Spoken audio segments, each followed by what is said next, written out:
Good people, bad people. You decide which one you are.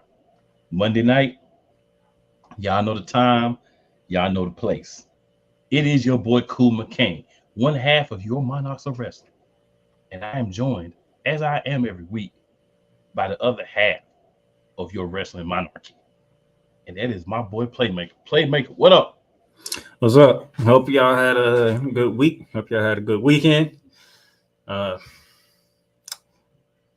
wrestling has got personal. That's all I'm gonna say. Wrestling has gotten personal. Great storytelling makes it. We talk about this a lot, but one company has really good wrestling.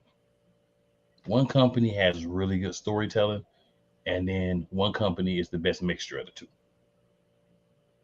So we're gonna start with the best mixture of the two, and that would be Total Nonstop Action TNA Slammiversary. The only one that had a super event this past weekend. Yes, sir. So Slammiversary, there's a couple of things that threw me off with Slammiversary. So TNA said 6-man elimination match, right?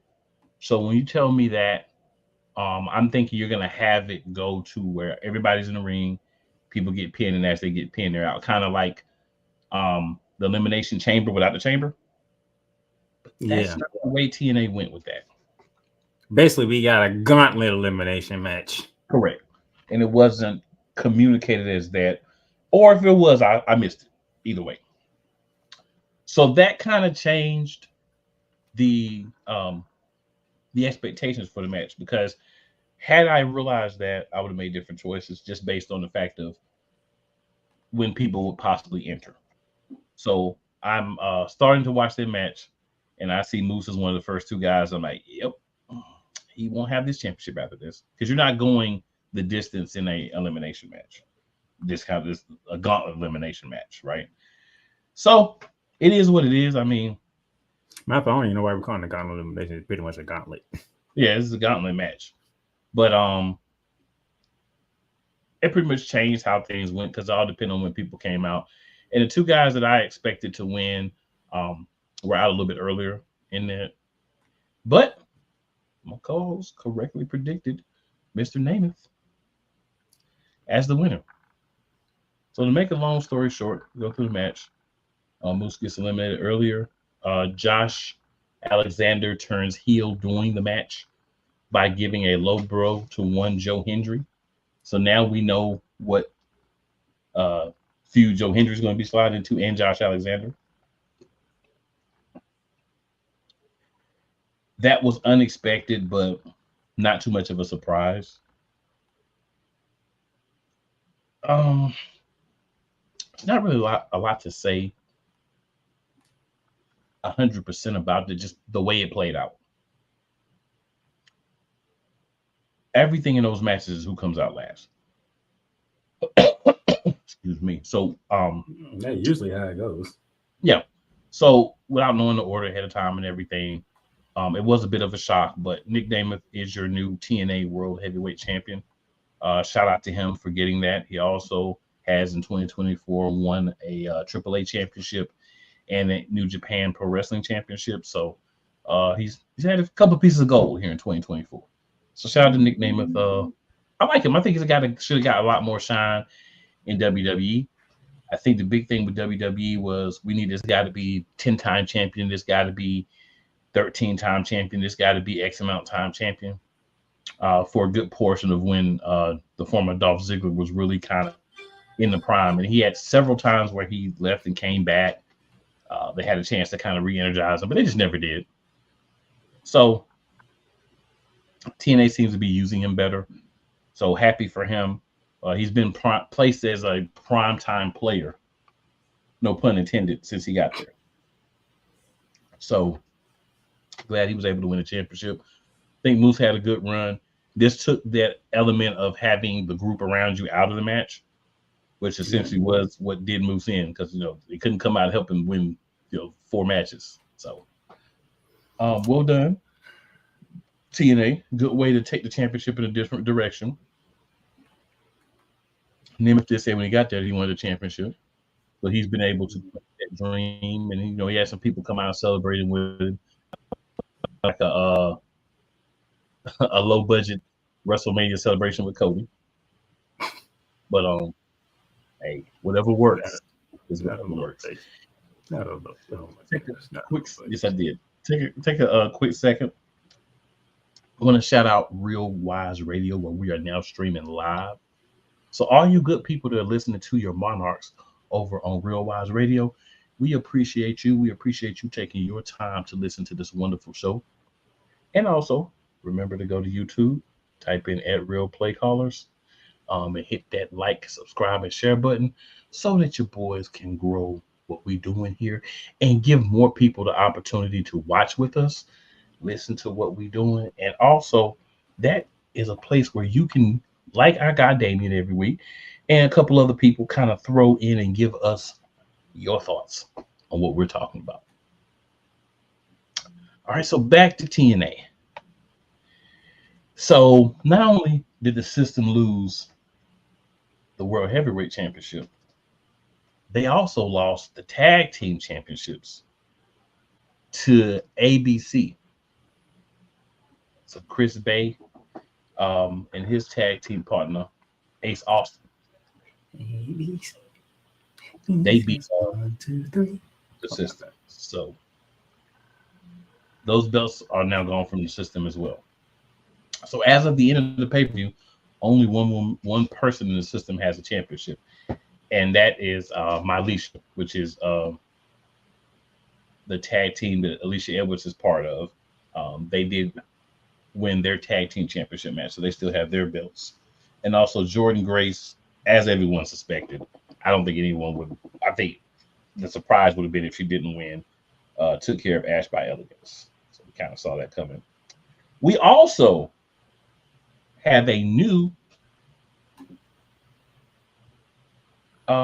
X Division champion, as Speedball Mike Bayley won that championship as well. Wow. So yeah, a lot of belts changed hands on this particular show. And then Matt Hardy, if you watch TNA, you know that Jeff Hardy and Matt Hardy's wife, Rebecca Hardy, got taken out by JDC. Wow. I'm still tripping that your boy Ali lost the belt. Yep, he lost. So JDC, Slammiversary wasn't a good pay-per-view for you, sir. It wasn't, but there's one thing that I didn't really take into account that I should have when making choices and selections. I didn't think about the fact that this is like their WrestleMania, right? Like I thought about it, but I didn't take it into account when I was making picks. A lot of times when you have your big events, you're kind of resetting your year and you're kind of getting your faces on top. Like I looked at it from that angle as I should have. All me. I would have realized like this was going to happen. Now, I'm not saying that I didn't have a perfect record. I was the one who went on a limb and did Ash by elegance. Yeah, hey, it's all good, man. It's all. I went out on a limb, but I got to say, yeah, I didn't think Nick Nemeth was going to win. To be honest, he gave me two options. Well, you were right. So I'm sticking with the champ. If I can't have the champ, well, Nick Nemeth is the one that's been rising up very quickly, so that's logical. Nick Nemeth won. Hey, man. You don't get them right all the time. You don't. But between us, we got them. And you know, I had to give you a prelude if I was going to pick somebody outside of the champ. I do believe if one champion going to lose in a group, the other one might as well lose too. So, and I agree with that. My thought was the other way. One of them are going to lose, right? But hey, again, I'm not perfect every week, as we can tell. Hey, Mickey in the building. What's up, Mickey? What's up, Mickey? Good. What's going on with you? And then, of course, we got Damien in the building. What's up, Damien? For once, he's late. And Damien says Slammiversary is the best pay-per-view of the year so far, in my opinion. I got to be honest with you, from top to bottom, and the way that they played the card out and how they kept everything moving, vignettes and everything, I kind of got to agree with Damien. Right? A lot of times we like to give Damien a lot of grief because sometimes Damien be saying some outlandish things, but I mean, I got to agree with him. I think from top to bottom, there wasn't a bad match that I remember, that I recall. Like every match was good. They placed the card properly. They kind of had you like, all right, we got a big match, so now we're gonna give you another match that you'll be interested in, but it'll kind of give you a little bit of a lull, and then we'll hit you back with another. So I like the way that they had the card laid out and everything. You know what? So all three companies had the Super Bowl show already, and that the fact that WrestleMania is 2 nights kind of kills. And some people that kind of kills what they do because it's 2 nights instead of 1 night. Yeah, that it can be a good and a bad, the 2-night thing, because like you said, like we always talk about, I don't go to night 1. Like I don't feel like night 1's going to be worth it, right? I watch night 1 like I'm going next year. I'll watch night 1 from like my hotel or whatever. I'm not gonna go to night 1, but night 2. In the building I am. Raw, in the building I am. That's definite gonna happen. And then Damien says, not gonna lie, I thought Earl Hebner was gonna get killed on TV. Hey man, I just want to kind of take a different approach with the Slammiversary. Just kind of talk about some of the things that happened and not necessarily all the specifics. There's a lot of people I know that have told me that they don't necessarily watch everything on time with, TNA, just because of, you got WWE, you got AEW. Most people treat TNA as like that third option. So I want to kind of give the results of everything, but leave some of the details to give those people that may be listening or watching and haven't had a chance to really watch it yet, still some things that they can see throughout the show that are not spoiled for them. So, hey, try to look out for the cookout. So that being said, I am gonna say Slammiversary was a fun pay-per-view. It was well put together. TNA took the time to make it work, and I like what we got from that. There was some last-minute build-up on the last episode of TNA, but we're gonna focus on the pay-per-view. Good reset. A lot of new champions, a lot of new ways that they storylines can go. There's a guy like Moose who did get pinned, but didn't technically lose the championship by being pinned for the championship. Does he kind of want to get himself back in the fray and be like, look, I want my belt back? Obviously, I think the system, they're going to want to try to get their belts back. JDC is going to be out for revenge. I was watching some of TNA. One thing I have to mention. And Mike Santana was wrestling. They were talking about how he was wrestling JDC. They were talking about how JDC is supposed to take Mike Santana out because he was the guy that Moose was afraid of. And Moose kind of sent him to kind of take care of him. So I feel like that's a slick way to kind of build Mike Santana up without him having to win. If you've got the former champ, or you're reporting that the former champ was scared of a specific individual. So we'll see if they actually do something with Mike Santana. Who calls himself the realist. And we'll see how that goes. But a lot of fun things are happening in TNA, but they're doing it, I think, a better job of building.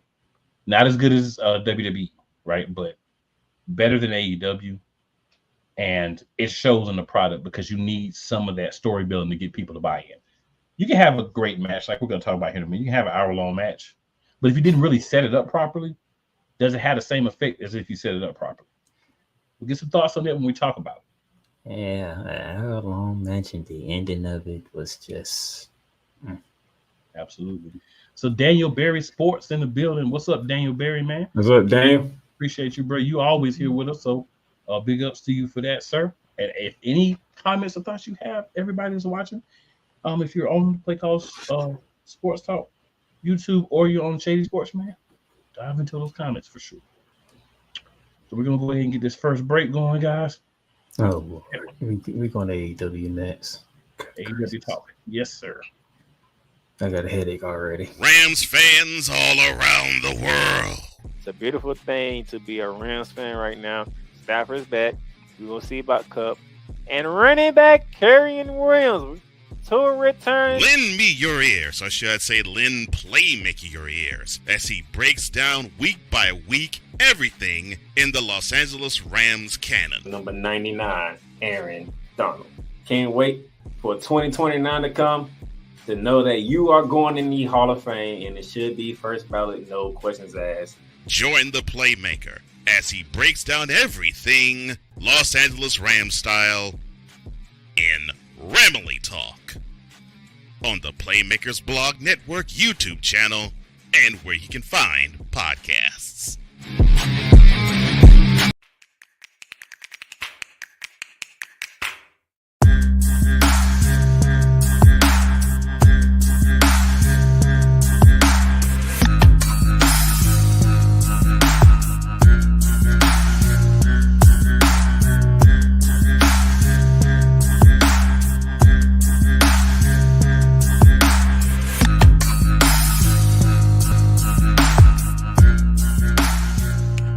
Join the transporter to Hades. Your butt and gut becomes one.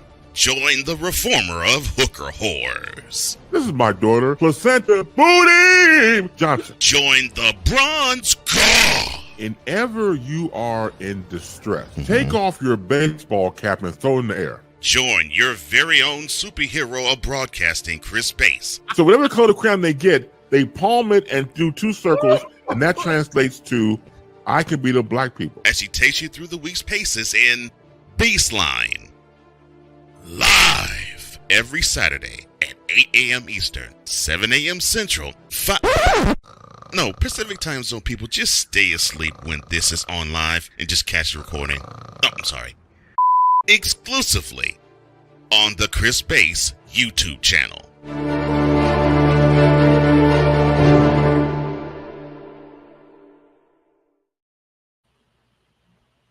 All right, good people, we are back in the building. And it's time to talk some good old AEW. All Elite Wrestling. So AEW had interesting things that happened. Did you put good in front of AEW? Uh-huh. I said some good old AEW. Oh, Lord. That's what I said, sir. Well, the first thing you got on here is what Damien's talking about. And that's what you got first on the list here, sir. Actually, it's second, but we'll go with that because Damien wants to talk about that. So we with it. You know what I'm saying? I mean, Dynamite is 2 hours long. And one match took up half of it. So AP says, "What's good, crew? What's good, AP, man? We always love having you in the building, bro. All your thoughts and comments as well, for sure." Damien said, AP, I want your thoughts on that match personally, okay? The MJF and Ospreay match should have been main event. 1,100 trillion billion% agree with you. I do think an hour is too long for a 2-hour show. That works in WWE and Raw. That works at a pay-per-view where you have 3-4 hours to do. I do think that this is the type of thing.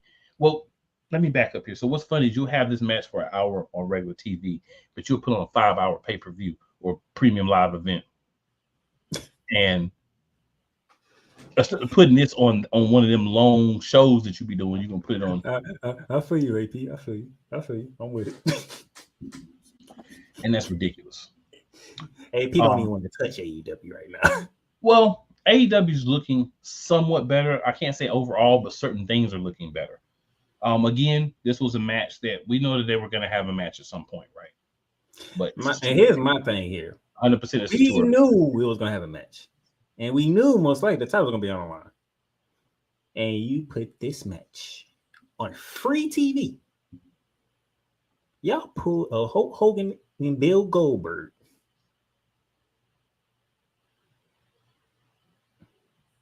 And they really did. And the funny thing about it is the reason why they did it is because this was AEW 250. This was their 250th episode. right? And hey, cool. I'm glad you got there. You know, I'm an AEW guy. You know what I'm saying? Like they've been disappointing me. And I'm honest. I don't sit there and say, "Oh, AEW is great," because AEW is an alternative and they have great wrestling. They do have that, but you got to work on the storylines. Even this one was way rushed. The whole Blood and Guts match was way rushed.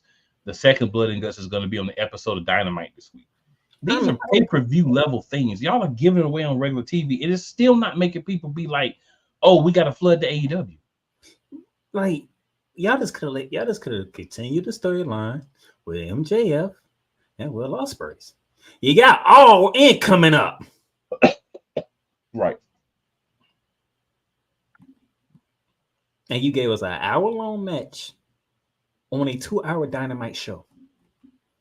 1/2 of the show was already gone from one match. And the sad part is, if you watch Collision, you know that they blow that 2 hours anyway. Yolanda says, "Hey fellas, I'm late, but here. What's up, Yolanda? Appreciate you as well. You definitely are supportive of what we got going on over here." Yep, I gotta love my sister. And by the way, you had the stupid ref bump take place. I'm sorry, I can't hold it in no longer. The stupid ref bump take place. And remember, I told you the scumbag MJF is back. So MJF, being the scumbag that he is, does what scumbags do, which is the thing that he hates the most. He can't wait for him to get rid of that damn ring. Matter of fact, I'm gonna go ahead, get it off your chest. Yeah, I know you want them to get rid of that damn ring. So I do want somebody to take the ring because I'm sick of him having it, right? But at the end of the day, I want to say this. A lot of people dump on AEW.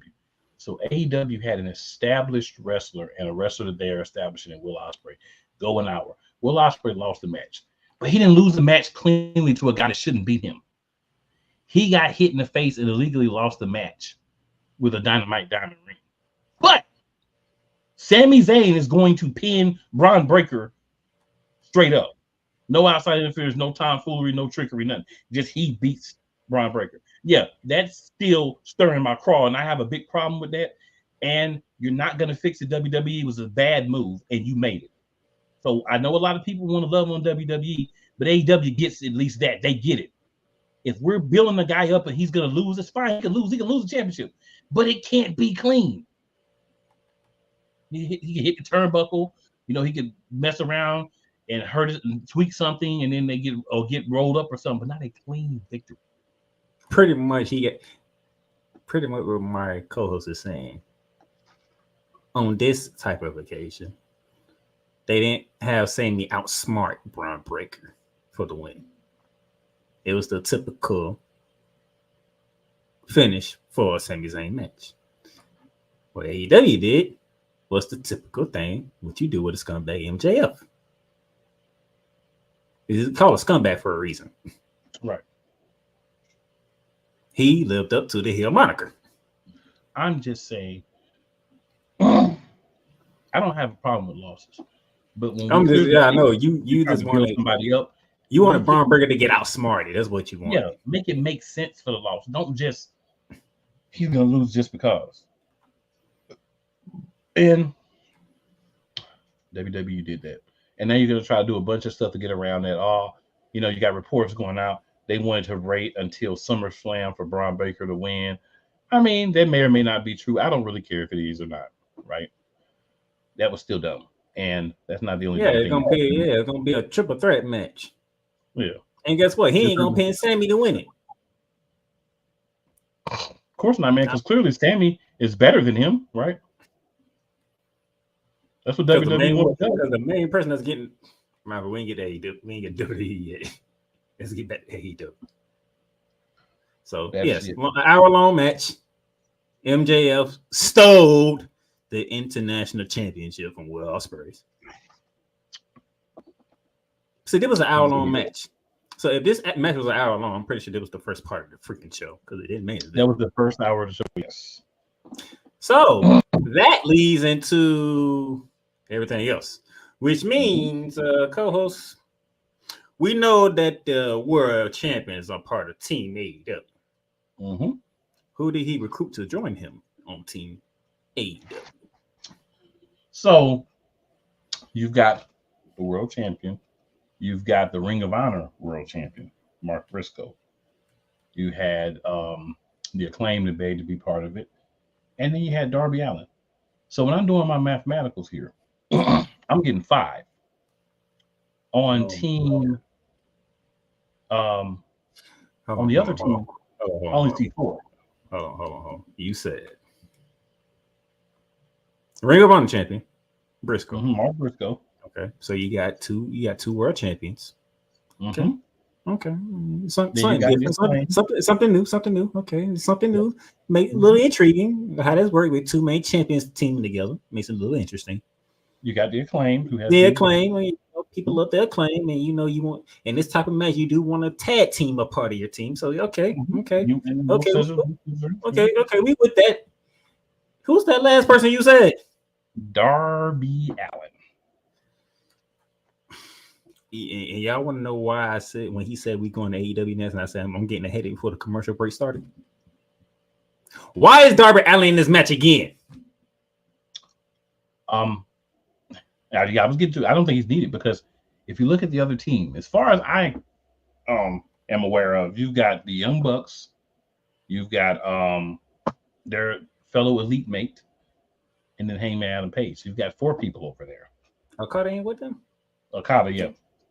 So that's 4, which means if that's 5, which I still disagree with the fact that Darby Allin shouldn't even be on the team. Right. So I don't know if they have another person that they're going to add, but if I haven't seen anywhere. That's what I'm thinking. But I'm saying is, I don't care if you're doing 4 or 5. I still don't need Darby Allin part of this match again. I like the fact that everybody else was new to the match because the last team failed. So since you failed, you shouldn't get a second chance.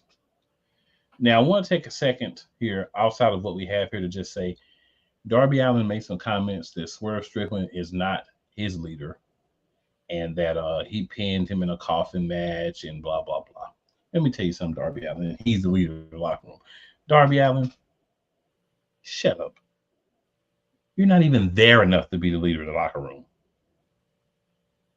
And, I'm trying to do better, so I'm not going to say the next statement that I was going to say. But let's just say you shouldn't be leading nobody. You shouldn't even you should be nowhere near in this match. Agree. So that's the completion of Team AEW. So I'm expecting a 5th member for the Elite. And the 5th member of the Elite gonna be the difference making the whole entire match. Watch. It will be. Mercedes Monet had a match with Nyla Rose. She found a way to win that match. After the match, there's a fan in the crowd with a Sting mask on the sign that the CEO sucks. So she goes over, rips the sign up, pushes the person in the match, and then turns around. Person ends up being Britt Baker. Big Breaker takes that mask off. The Playmaker's girl, Mercedes Monet. She was backing up real fast, fella. She got up out of Dodge City real quick. She ain't want nothing to do with that. Not that night. But she did just have a match with Nyla Rose, and I got to be honest. If you just had a match and won against Nyla Rose, I ain't really wanting no smoke with nobody else that night. So I don't blame her in that specific situation. That's a fair point. Yeah, I don't blame her for that one. Heel, face, whatever. But I'll let that one go. This is not this Mercedes Monet that I grew up watching. Technically not. This is a Mercedes Monet that she wants to be, sir. This isn't. And you see, I can't cuss because we on a professional show, so I can't cuss. I can't say the word I want to say. Are you hitting a snowman? I will not cuss. I will not cuss. I will not cuss. You took your pancake behind to social media and talking about pressing charges and treating Britt Baker like she a fan.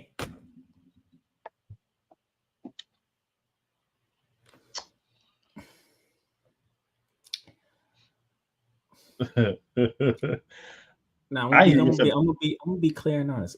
Remember earlier when I said my co-host did not have a good time picking Slammiversary. two women that Cole Johnson have picked on me about, it's starting to get on my last MF nerve right about now. That's what we're here for. Sick of both of them right now. And truthfully, we knew you would get there. There's no way you wouldn't get there. Because they're both what I like to call aggravating. It is so aggravating. It is so depressing for me. Like, this woman, she went on Instagram. And she said, calling the cops. What? You haven't really taken this CEO role to your freaking head. You have never called cops.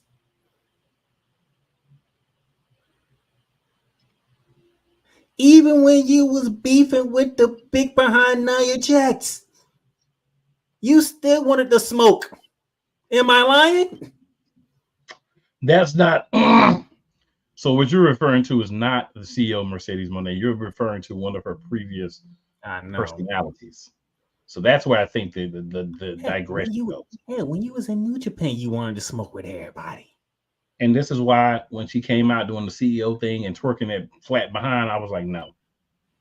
Because I understood that this is where things were going, this type of foolishness based on what the character that they gave me. I don't like that for her.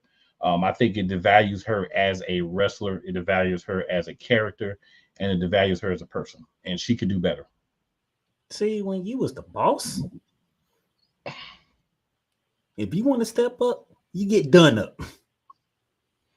I mean, even if you want to be a coward, right? Like, even if you want to be a coward where it's like, I'm going to hit you and run. I respect that more than what you're doing now. We calling cops on a woman most likely that's not even that much bigger than her. Right. One of the few women that are not that much bigger than her in AEW. And what we're calling the cops. Like, see, this is why. Hey, you soft, bro. Soft people are soft. You know? See, this is why I didn't want to. This is why I know I was stuck for today's show, because I knew I had to deal with this as soon as I saw that Instagram post. I said, "Oh Lord, I wasn't even gonna bring it up. If you didn't bring it up, I was gonna let it ride. But I figured you might. You put her in it. You was gonna put her in the show some type of way. Maybe not the Instagram post, but you was gonna put her in the show some type of way. Had to. So 2 other things happened on AEW. Surprisingly, they both happened on Collision. Yeah, somebody that is trying to tell everybody he's not a hologram. So we got the debut of this new character called Hologram. First of all, where did the name come from?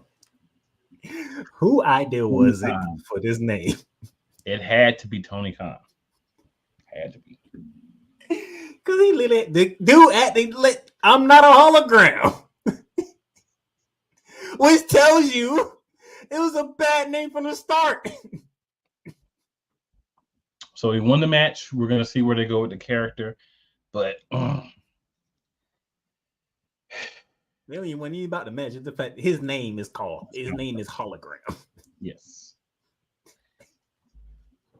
And for the sake of just not sitting here and laughing, because I'm doing my best to not laugh, I'm looking at a part of the screen. I can't see my co-host because I don't want him to get me to break down as well. Also, we have new unified 6-man tag champs. Through dirtier than the Bang Bang Gang methods, the Patriarchy are the unified 6-man tag champions. Well, this ain't the learning tree. That is true. If it was a learning tree, we would not be talking about it because I would not grace them with time on this program. They're just not good. Let's go to the comments.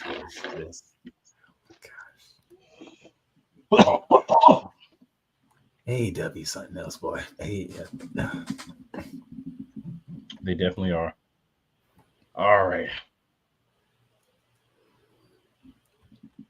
So And Damien over there enjoying me having a breakdown. So yeah, we're gonna go to the comments real quick, and then we're gonna do this break, come back, and then we're gonna WWE it up for you. All right. So Damien says, I thought WWE was going to wait till the Netflix deal. Oh no. No. You should have known better, sir. AP says, I thought MJF was going to move up to the WWE before Brian Baker. MJF is the big dog where he's at, and it makes more sense for him to stay there. I knew he would always stay, but he probably got some more money out of Tony Khan from playing both sides. Damien says Darby should be pimping with his pimp coat. Laugh out loud. Yeah, he is pimping his way strong. Damien says, "Dean, this popcorn time." Laugh out loud. Didn't know this is popcorn time. Me going off the way that I did. Damien says, blame Snoop Dogg for that. Laugh out loud. Dustin, the real Dustin Nunn, says, Gooby fears Destructor. What's up, Dustin? And then Damien says, Mercedes Monet is the new version of Sable. Laugh out loud. I get what you're saying. I definitely get what you're saying. I get what you're saying, but for my co-host, don't ever put them two in the same sentence again. I'm gonna say it for him because I already know where he's going. We get what you're saying. You're not wrong. Just don't. Yeah, you're not wrong. You're not wrong. Yeah, you're not. Just don't put the two in the same sentence around him. I knew he was gonna get me. We go to commercial break, man. We go to commercial break. I'm not messing with this dude. We go to commercial break. Hey, man, I come on now. We've been doing this show. Whether it's the men's college game, the way that this season has been going, yeah, anything is possible. The women's college game, And how passionate Angel Reese was at that press conference. They got their mojo now. The WNBA, AJ Wilson Brown stood 1-2, followed by Brittany Griner, Aaliyah Boston, Jackie Young, or the NBA. The Lakers had a 0.8 chance of winning. And then what happened in the fourth quarter? LeBron James by himself outdid the Clippers. You will get any and all of the information right at your fingertips or your earlobes. Join the Playmaker as he breaks down all things basketball in Shooting Lights Out on the Playmakers blog, network, YouTube channel, and where you can find podcasts.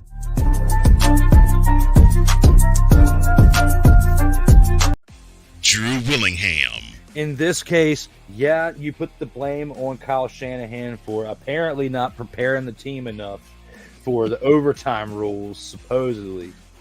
Cole Johnson. Peyton was considered the winner, and he was the darling of all darlings for Gerald. With a special appearance by Tyrone Alizé McDummy. Ain't nobody calling me. Text. Delete! Join these two football enthusiasts as they give you Total Football Talk. Live every Monday at 4 p.m. Eastern, 3 p.m. Central on the Sertoba Media and the Comey Media YouTube channels.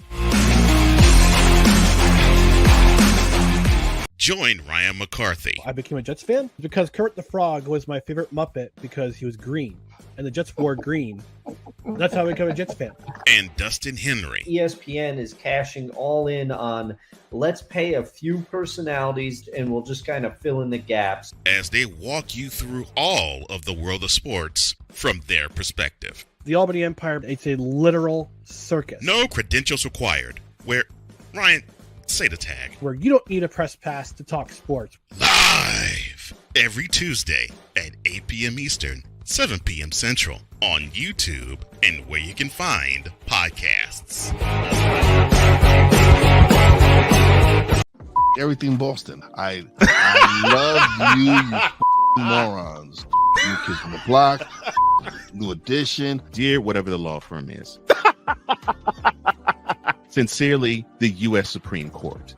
Ben Affleck, Matt Damon, go yourself again, Jason Whitlock.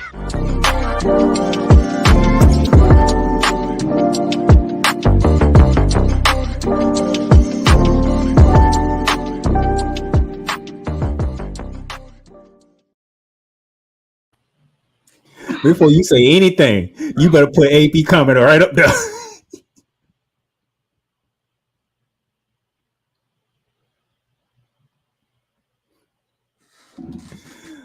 Oh, AP gave me one.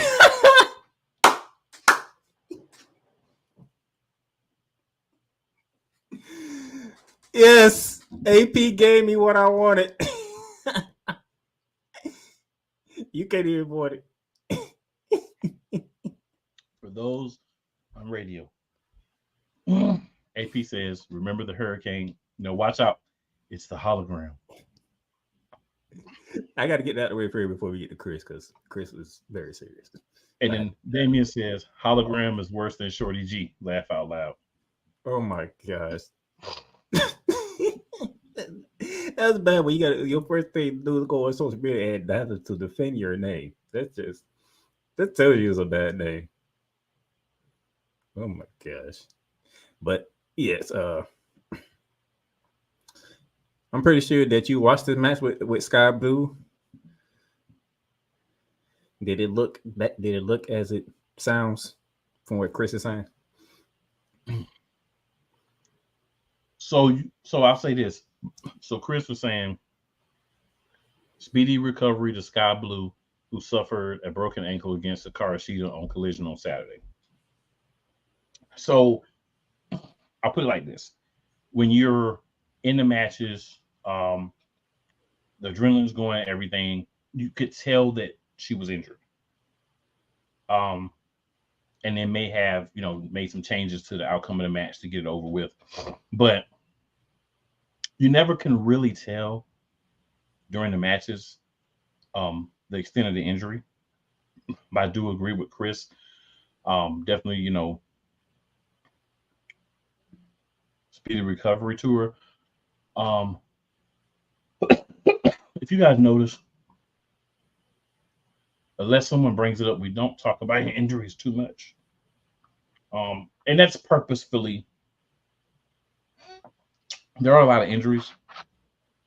And not that, someone getting injured doesn't deserve to be talked about or anything. But just kind of for the purpose of trying to keep it light and positive as possible. But that was what I would consider like a major injury for sure. So definitely recovery go out to her. I don't ever like to see people get injured in matches or can tell when there's a serious, or what might be a serious injury in any sport, but especially professional wrestling, because they put their bodies on the line so much. And unfortunately, it happens a lot more, than we want it to happen.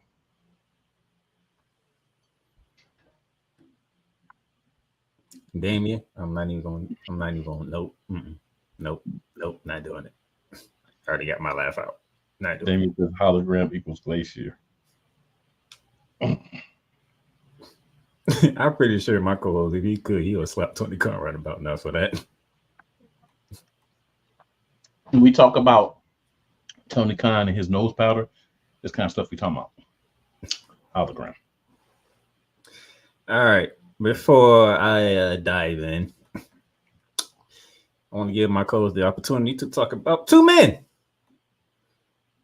One is injured. The other one is, to be quite honest, is, from what I have read, is suspected to resign with the current company. And that is MVP and Bobby Lashley. So, co-host, there you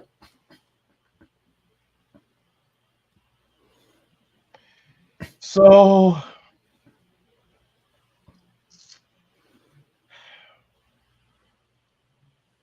when Triple H denied a new Hurt Business, I didn't feel good about Lashley's chances of staying or wanting to stay, because at the end of the day, Hurt Business was one of the things that carried the COVID era when there weren't people around. That was one of the biggest things during that time period. So to not want to put that back together, I'm like, why? And there's Triple H online at least is coming to some fire for the way that he's handled African-American wrestlers, right? MVP's made some disparaging comments about that as well. I would simply say I want to see more from Triple H, but I'm not happy as to his usage and placement of a lot of the African American wrestlers as of now.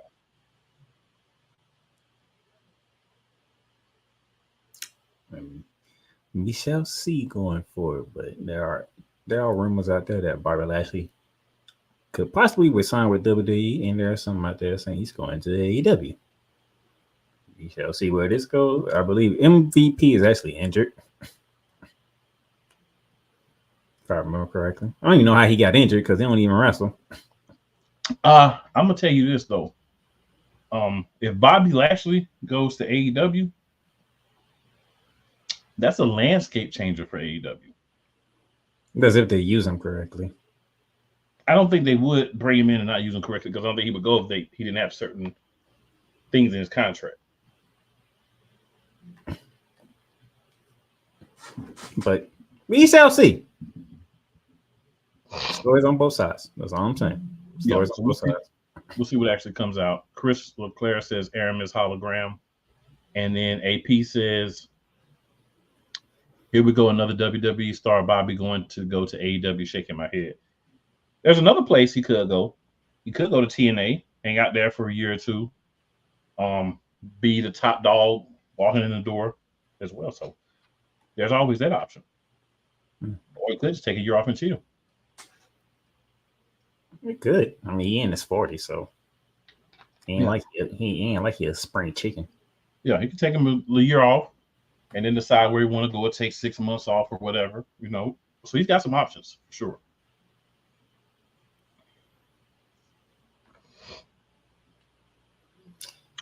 Now, Damien has a question. Speaking of the Hurt Business, what's y'all thoughts on Ricochet almost being in the fashion? It wasn't a fit. Yeah, it was almost for a reason. That wasn't a fit for him, unless they were going to change him into a heel.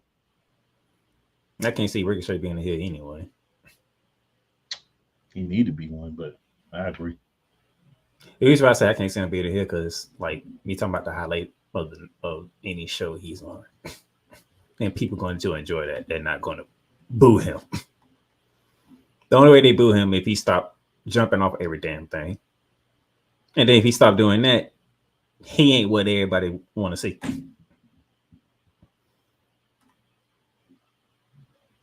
Or you can make him a heel by every time he does it, he talks about it. He talks about how great he is and just becomes aggravating and annoying.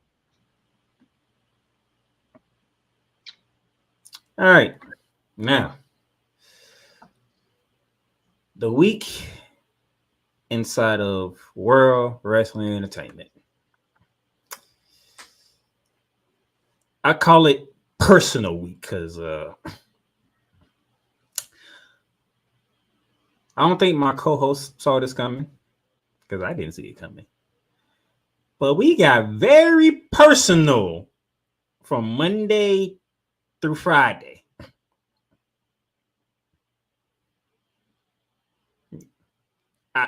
Did you see it? I didn't see the amount of personals that was going to happen.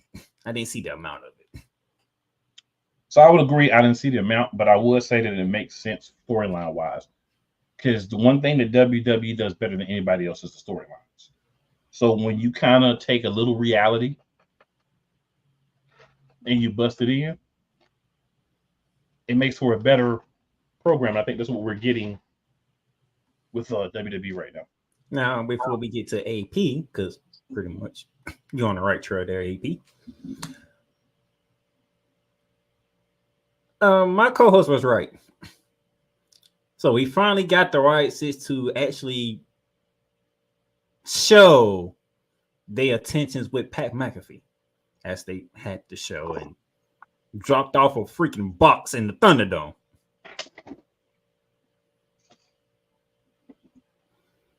And Pat McAfee was like, okay, I am honored to carry this box with my life on it. And, you know, taking it to, I forgot where it was at on Monday. But for now on, y'all can give this to Michael Cole. Pat McAfee literally said he wants nothing to do with the Wyatt Six. And I don't blame him. So we get the tape, and we hear from Erik Rowan, the biggest member of the Riot Six. And when I say personal, we got personal with Erik Rowan. Oh, we talked about the Bludgeon Brothers. R.I.P. to formerly known as Luke Harper. But he wasn't done there. He wasn't done. We got to the man, the myth, the legend, Bray Wyatt. When you hear a man of that big stature that Erik Rowan is basically coming to tears, you feel some type of way if you are a human being. Because he's talking about two people who helped him in his wrestling career. Gone. Brothers. Gone. And then we get to Chad Gable calling out Bo Dallas. And this is where things get a little, I don't want to say, things get a little weird here, okay? We see Bo Dallas, he comes out, no music at all. That's the first real part. He has no music whatsoever. Then the second part is, even though me and my coach we said this formation was going to happen. We just didn't know how they was going to introduce it. The Creed brothers start beating up Bo Dallas out of nowhere. In typical Wonder with Tunnel fashion, Bo Dallas is laughing at the beatdown that he's receiving. Chad Gable continues to beat down. Bo Dallas is still laughing at the beatdown, and Chad Gable's about to blow it. Because why is you laughing through this pain? And then the lights do what they normally do. Before you know, bad things are coming to happen. And one at a time, the Riot Six all come to the stage. With Nikki Cross and the lantern. Mm-hmm. They all come to the ring. Chad Gable's like, no, I'm not. Mm-mm. Nope, I'm not doing this. I'm out. Creed both. Yeah, I think we should follow him and get out of here. Yeah. So we have the Wyatt Six doing the famous Wyatt family pose. That whole sequence was real to me. I don't know about you, but it was hit and miss for me. It was weird, but I thought it was great. Because what you're doing is you're establishing that Bo Dallas is really channeling Bray Wyatt and becoming that leader of the group. And he has some of those same weird tendencies that are a little disturbing.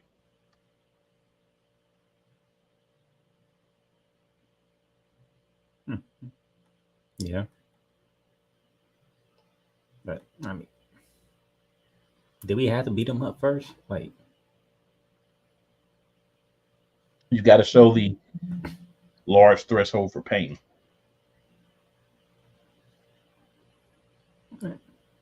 but the real takeaway is that Erik Rowan videos. That was really well done. They're doing a great job, at least for those two so far, and I think they're going to do the other people, of course, too. They're doing a great job of explaining why they came together. So you're getting a backstory through these VCR tapes, and I do like that as something unique and different.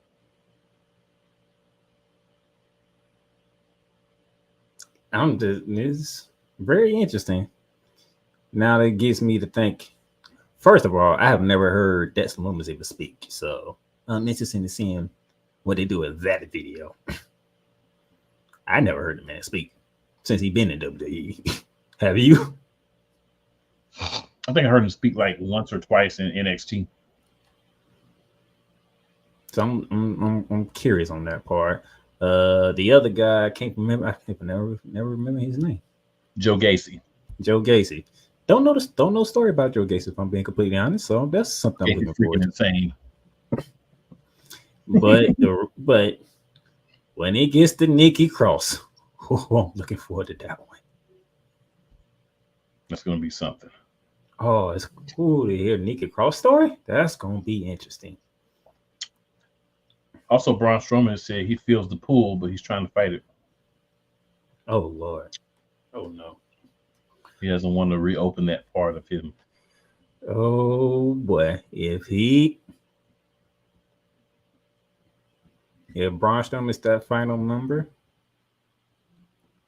goodbye Monday Night Raw. I mean, they're not doing anything with Braun Strowman, to be honest. I know everybody thinks it's going to be Alexa Bliss. Man, I think Alexa Bliss is teasing us. I'm just going to go ahead and say it. She's teasing us. Stop teasing us. They do Braun Strowman, bro. That's all I can say. Before I continue on, we got a lot of comments, and our brother finally made it to the chat after missing last week. But he's in there having fun, and I know what he's doing too. Hey, we haven't got there yet, Cole. Jumping the gun. You pulling a Damien. Yeah, Cole says, ooh. And then Damien says, thank God for Samantha Irving. IG. Let's just say Samantha does have some cakes. We're going to leave it there. No comment. AP says the Creed brothers need to kick Gable's ass for bringing them in the mix with the Wyatt Six.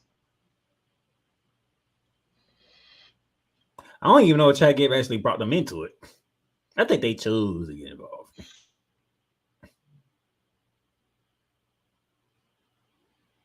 Because Chad Gable was still trying to talk to his original group,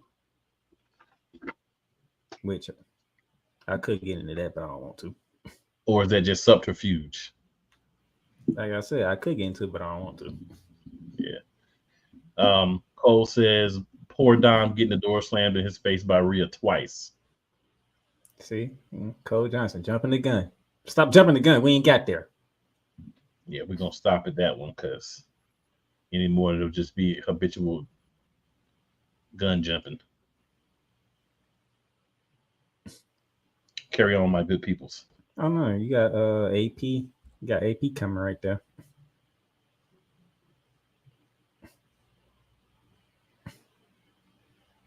You know,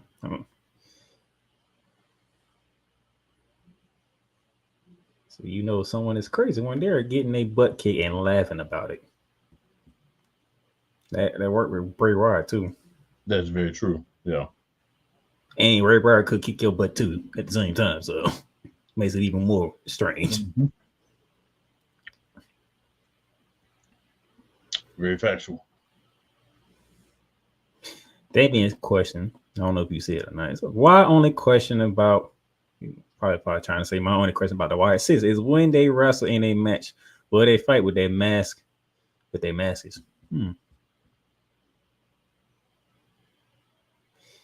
That's a very good question there, sir. I don't even know. I don't have an answer on that one. I thought about this actually, Damien, because apparently my mind goes a little to the left like yours sometimes. So I thought about this. So what I came up with is they can't fight in the mask unless they're going to get new masks, because the ones they currently have aren't really something they can fight in. But kind of like the Bludgeon Brothers were when they had those masks on, but they took them off to wrestle. I think we're going to get something like that with everybody but Bo Dallas.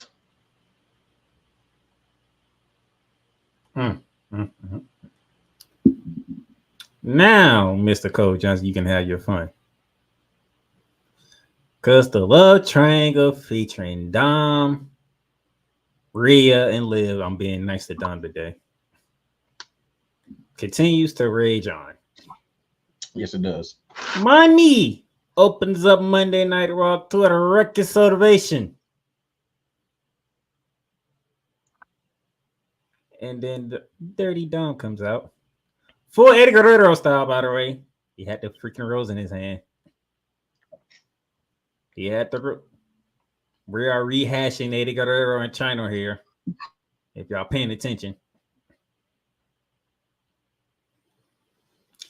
And yet, it's amazing to me that 2 years, Dom is still getting the same heat off of one thing he did. He only did one thing, really. That was meaning. And that was turn on his dad. And we still got people booing him with because he got a mic in his hand. It's just amazing me. This is continuing to happen this long.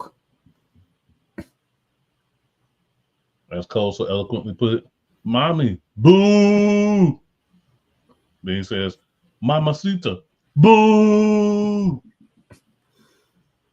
That man, that soon as he said a syllable, he said, Silencio, Dios, boo. And my co-host was part of that on when he was at Monday Night Raw in Philly. Mm-hmm. Yes, I was. You enjoyed that moment, didn't you? That was one of the moments I enjoyed. I really wanted to burn it down, but he wasn't there. But hey, Mami throws a challenge out there. She knew what was coming. She knew Liv wasn't going to show up on Raw when she's called to show up. So she said, I talked to Adam Pearce. Me, you, and my World Championship, SummerSlam. Liv is on the screen. I always knew the end game was you and me.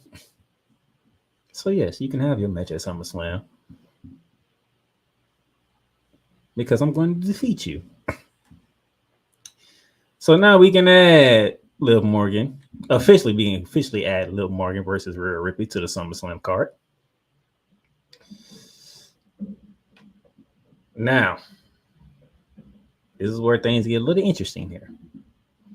Because backstage, before Damien Priest came out to have his face-to-face with the King General, Gunther, him and Dom had a talk. Why ain't tell me Mami was coming back?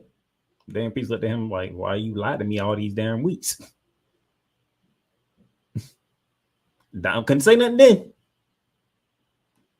And then instead of me talking about it, I'm gonna let my co-host do it because he deserves that moment. Because somebody else showed up in that conversation.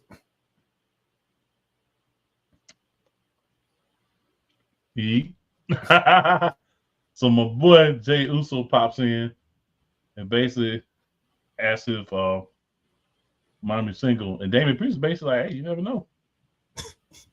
That's a cool McCain move right there. What really Damien Priest did, that's a cool McCain move right there. I saw it, I was like, wow. That's something that you would do. Yeah, you never know. I mean, it could be. I don't know. It's the way Jay Uso came in there though. And he was talking about taking it to Is it true? I'm like, wait a minute, where did he come from? Is it true? Is it what true? Is Mami single and ready to mingle? I don't know. Maybe I don't. Damien Priest is becoming more likable by the week. Yeah. And then later on, they asked Rhea because Jey Uso kept saying, "Call me." So they asked Rhea. I said, "Hi." Then they asked Rhea, did she have his number? So she just looked at him and then she smiled and said, "Yeet," and walked off. And then Jey Uso went on the thing about taking to the Waffle House. He liked the triple hash browns. He think Mami would like 10 egg whites with some wheat toast. Like he was wild. But here's where the things got really interesting. Then if you look at them, mean, you can't let nobody come at you like that. You gotta defend Mami. Another Right. cool game move. Another one. Exactly. You gotta go defend that. You're right. I'm gonna go talk to Adam Pearce. Talk to Adam Pearce. Adam Pearce give him the match between him and Jey Uso, which is stupid, and all of us knew it was stupid. But we understand the storyline, so we'll let the stupidity ride for right now. Goes in the locker room, Judgment Day locker room. I just want to let you know, Mami, I got a mess because Jey Uso was talking bad about you, and y'all know. I need to let him know and everybody else know on this Monday night roster, you're mine. When Rhea, Cool can tell you this. I'm pretty sure AB can tell you this. That's about every guy in this chat can tell you this. If a woman's hand is folded and she leaned back the way Mami leaned back, you're in trouble. That is not the look you want from a woman. Not at all. Not at all. When she does, I say, "Oh hell, I'm in trouble." Well, we knew that when the show started, though. Oh no, we knew that, but like when you get that look, it's like, Dom, you just stupid right now. Everything he did was stupid. Stupid. It's stupid. And then Carlito and his one-liners. Dude, that's not cool. Dude, that's not cool. Even Carlito understood what was going on. Carlito was like, "What's wrong with you, man?" Carlito was telling him, "Dude, no, you don't do that. Don't do that, yeah." By the way, I don't know if anybody caught this, but somebody on social media caught it. I didn't catch it. If you notice, Finn and JD was playing 2K wrestling. That's not the interesting part. It's the two characters that they picked.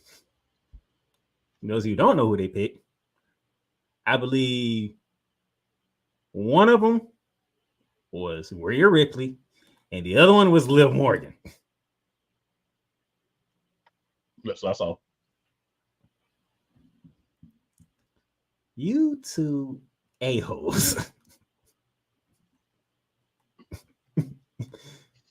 I was all there for it. I was for it. I bet you was. I'm like, how did I miss that? Oh, y'all some sleazeballs. Versus emo cakes. Just, oh man, it was just crazy. That was crazy. Before I can tell you on, let's get to the chat because I know they going in with the Liv Morgan, the whole Judgment Day situation. They going in with the all things fun. So Damien says that promo had me crying.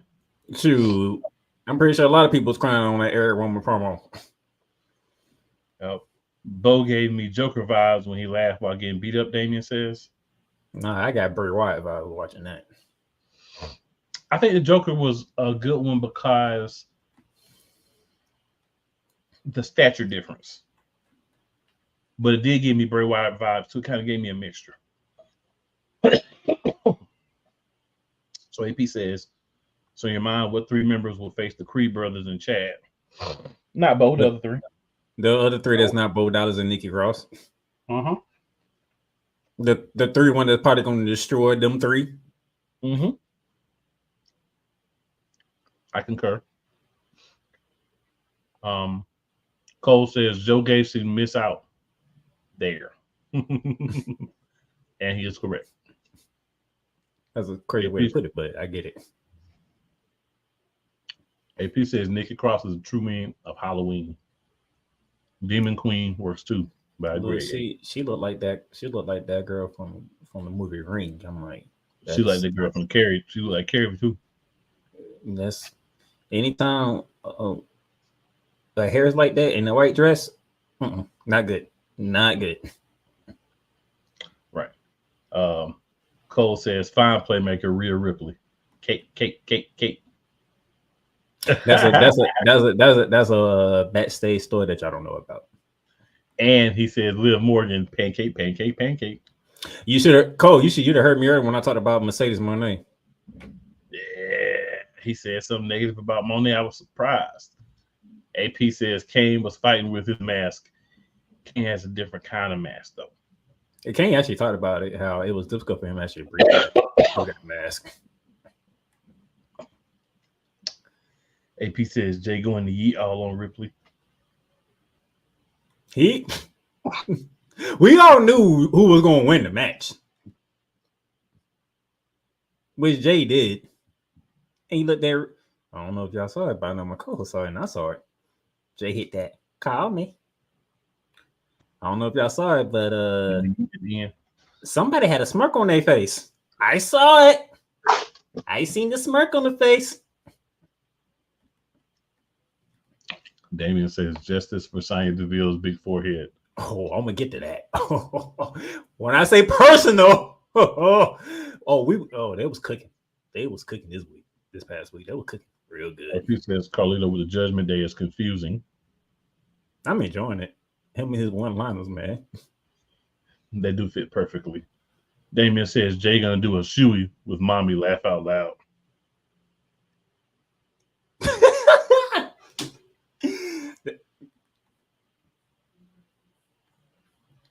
AP, I'm with you on this one because I can easily sit here and say Mami should just let's go ahead and destroy Liv Morgan and now satisfy me so she can get her title back.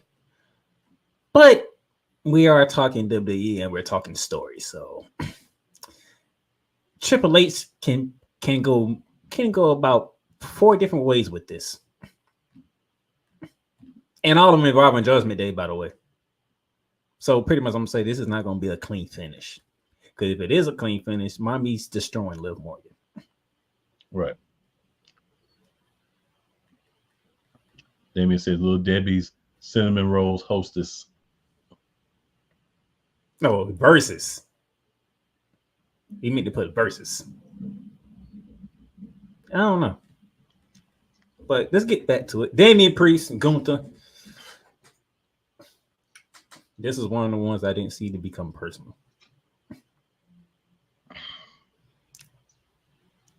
I'm gonna be honest with you. I didn't see this one becoming personal the way that it went personal. Gunther called the champion a street trash. Like, bro, that's in my head. I don't know about you, but when I heard that, I'm like, okay, them fighting words right there. We need to fight. You ain't finna call me street trash. But credit to Damien Priest, our champion. He questioned the love of the wrestling business to Gunther. You don't even love this. You don't deserve this. You don't even love it. So why are you even here? Oh, I'm like, wait a minute. We're getting personal here before SummerSlam. You add an intrigue to it, even though you didn't have to, because a regular championship member would do just fine. Because we understand Gunther won King of the Ring. You won the right to challenge at SummerSlam. Damien Priest survived 2 hellacious matches, one against Drew McIntyre, the other against Seth Rollins, albeit with unwanted help. But he's still the champion. We understand. This ain't a champ. This ain't just a championship match no more, co-host. This has gotten personal.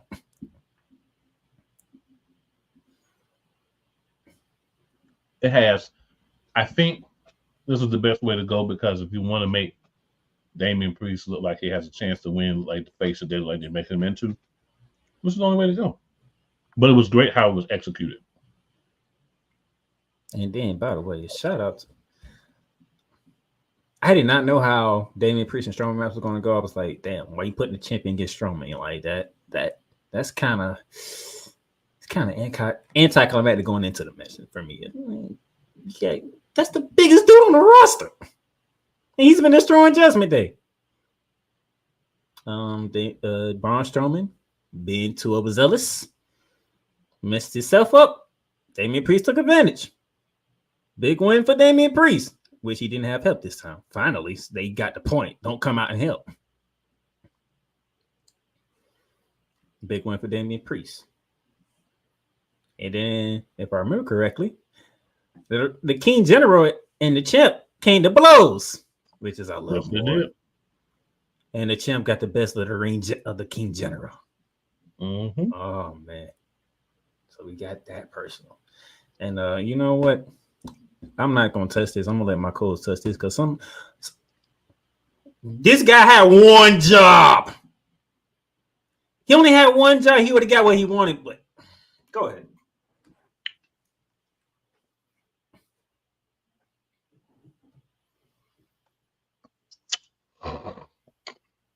Disappointment abounds.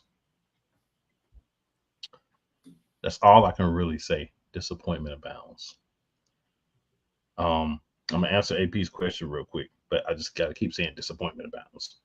One job, like my coach said, one job.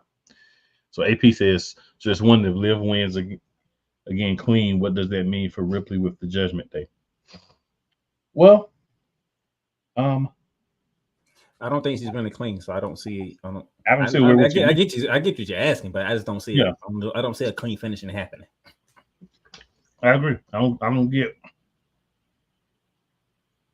a universe where that happens. You had one job though. I'm just gonna keep saying one job. Oh my gosh. I will say this, Drew. An apology, bro. You literally let an apology. I'm not just gonna say the word. You let an apology, apologizing, stop you from being reinstated. Do you know the kind of petty a-hole it takes to do that and pull that off correctly and be self-righteous about it? I gotta give you props for the character, but the machinations and how you're doing it is real trashy. But I love it.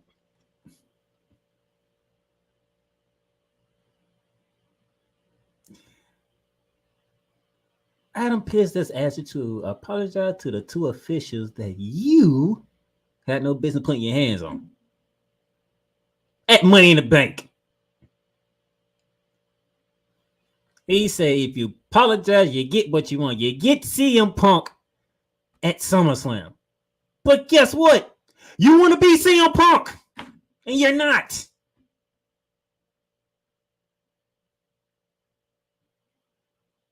We know CM Punk don't do apologies.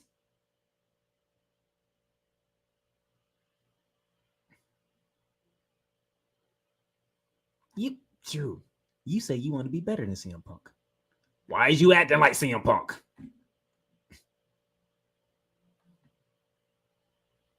Simple. An apology, but it got you your SummerSlam match. Simple. You want to kill CM Punk? You had the opportunity at SummerSlam. All you had to do is apologize to two officials. Just say the two words, "I'm sorry." You know what? That's starting to be a thing. Why is the words "I'm sorry" so hard to utter out of people's mouth?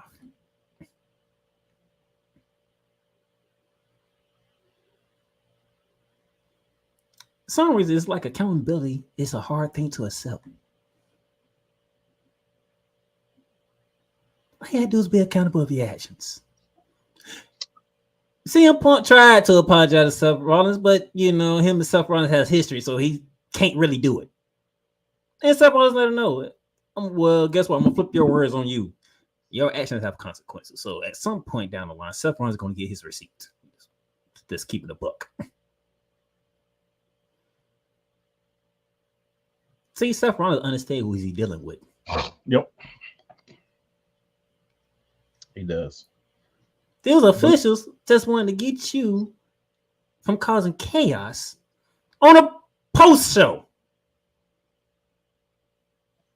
You just had to simply apologize. Just apologize. Sorry. 2 words. You had to say 2 words. And then Adam Pearce would have granted you your wish to kill CM Punk in Cleveland. Yes, he Not would. literally, though. Right. Because CM Punk is like a MCU character that never really died. Apparently. Just 2 words. That's all. 2 words. 2 words. Yes, sir. So, good people, we're going to take a last break here. We got about 10 minutes left. Just take a last break, and then we come back, and we're going to shift over. A couple things might have happened on SmackDown that you know about. So, we'll talk about those. Let's go. Hey, Eagles fan. Join my man Cool McCain and a host of others as they break down every single game, every single week in an objective manner, and also from a fan's perspective as well. Remember, this cast feels just like you. Nobody likes you. And you don't care. Fly, Eagles, fly. Eagles Elite Podcast.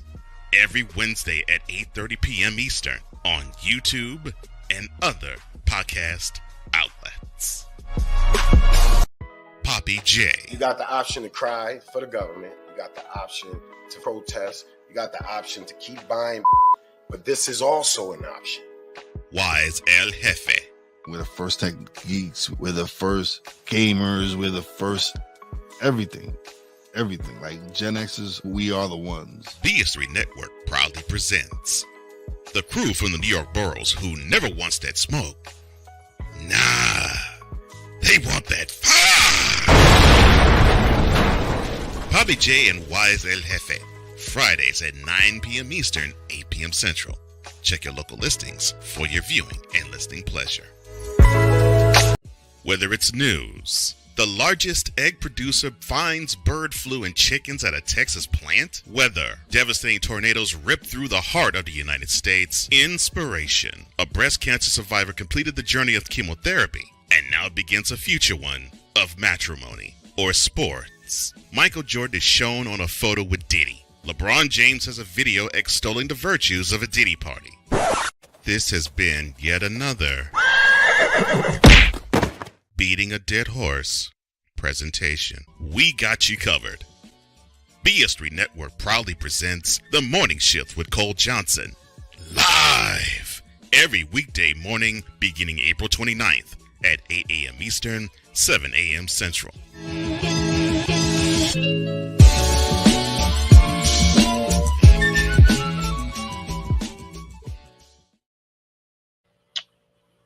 Hey, back in the building. Now, if y'all was here last week, y'all know I gave my co-host the moment that he wanted when it came to Nia Jax and Bayley. They are rehashing something that took place 7 years ago into this feud. Now, I thought last week was a one-time thing, but no. Bayley is intent of reminding Nia Jax what took place 7 years ago. And it sounds more instead of the Queen wanted the WWE title, I'm thinking Bayley's revenge from 2017 is taking more of a precedence in this one. What you think? I agree. It's like you said, that seems to be the theme, revenge. But question is, and I love this. This is why me and my co-host is happy with the way how Money in the Bank went. Because Miss Money in the Bank is just lurking in the background. And now we sitting here trying to figure out if something was to happen, and just let's say the Queen does become champion, but it's one of those grueling matches and she's tired because her and Bayley, like, it's personal. Bayley has made this personal. And we know how matches are when they become personal. It's almost like you're going to have to beat me to death if you want to get out of this match. So now that we got Tiffany Stratton, who is from what the Queen said, her personal Barbie doll. What would happen if thoughts on that? Oh, I have no problem with that either. I'm just saying, what? This is the first time in a while that we have Miss Money in the Bank actually hold a contract for longer than 24 hours. A whole week and in a few days. That's now the mystique of Miss Money in the Bank is starting to grow now, because it's like, could Tiffany Stratton actually cash in on Nia Jax if she does win that match at SummerSlam? Is she gonna ever show up on Raw and kind of stir up a little controversy over there? Yeah, you do got another personal women's title match scheduled for SummerSlam too. So now it's intriguing now. Mm-hmm. All Tiffany got to do is take your time. Take your time. Wait for the right moment. Don't rush it. Wait until we know how young people are. They want to rush this stuff. Don't rush it. Take your time. See, that's why Nia just almost slapped the hell out you last week. Because you tried to rush. No. That's my title. That's the Queen's title. Don't you touch that title. Take your time. Girl. Take your time. You have. Okay, so we were a week and some days into this. You still got 50 and a half weeks for this. Just wait. Be patient. I'm gonna be honest with you. There's a pay-per-view coming up in Atlanta. There used to be a good pay-per-view back in the day called Black Blood. That wouldn't be a bad moment down in the ATL. I'm just throwing that out there, Facts. That it's called Black Blood for a reason. So we know whatever happens at SummerSlam, that's not the end of it. Oh, we're gonna run this back in the ATL. So I'm with it. Take your time, Tiffany. Take your time. Tiffy time is coming. Tiffy time coming. And when it comes, we will be here ready to celebrate with you. But take your time. Don't rush it. I don't need you to be the first Money in the Bank women's that fail. I don't need that. I need you to succeed with this one. I need somebody else to be the first one, not you. Not you. Now, I'm gonna say this real quickly. The Bloodline is doing Bloodline things. They took out Kevin Owens. All right. And they put Cody Rhodes to a table. Bloodline is doing Bloodline things. That's all I'm going to say about the Bloodline. Logan Paul and LA Knight. Great verbal back and forth. Oh my goodness. When I said WWE personal week, this is what I mean. You see what we talked about on Raw. Everything on Raw got personal. We're talking about Bayley is rehashing something that happened 7 years ago. We're talking 7 years. And she hasn't forgotten. And she's the one on top of the SmackDown division. Anything Bloodline related is already personal. It's automatically personal. So that speaks for itself. If you're in a storyline with the Bloodline, it's automatically personal. But we get the LA Knight and Logan Paul. Logan Paul actually showed up for once. And the fact that LA Knight being who LA Knight is, probably got Logan Paul to sign that contract without even putting hands on him, which is amazing. But Logan Paul wasn't going to go out like no chump either. Logan Paul has some words for the LA Knight. I mean, he basically called LA Knight a trash version of The Rock. If I'm putting it plain and simple. Yeah, so I was like, ooh. Okay. So you want to get out. But LA Knight is definitely the wrong guy for that. So I don't think they worked out how you can say LA Knight response because that's your guy. You got it. Because when he said that, I'm like, yeesh, like, why you got to throw the rock in there? But LA Knight, call Logan Paul but pretty much everybody else is called Logan Paul. Not a real champion. Yep. You're a placeholder. Logan Paul don't like being called a placeholder. He don't like being called a placeholder. Anything that's infatuated being a placeholder. So yeah. And Nick, all this to his credit, tried very hard not to come to blows, but he went for the okadoke. All right, look, I got Logan Paul out of the ring. We finna walk to the back. Nah, Logan Paul right back in the ring. We finna come to blows. You know what's gonna happen. So now we can bookmark LA Knight Logan Paul United States Championship match for SummerSlam. Every championship match that is on that card is personal. It's not just a championship match. It is personal now. And I have one response for that.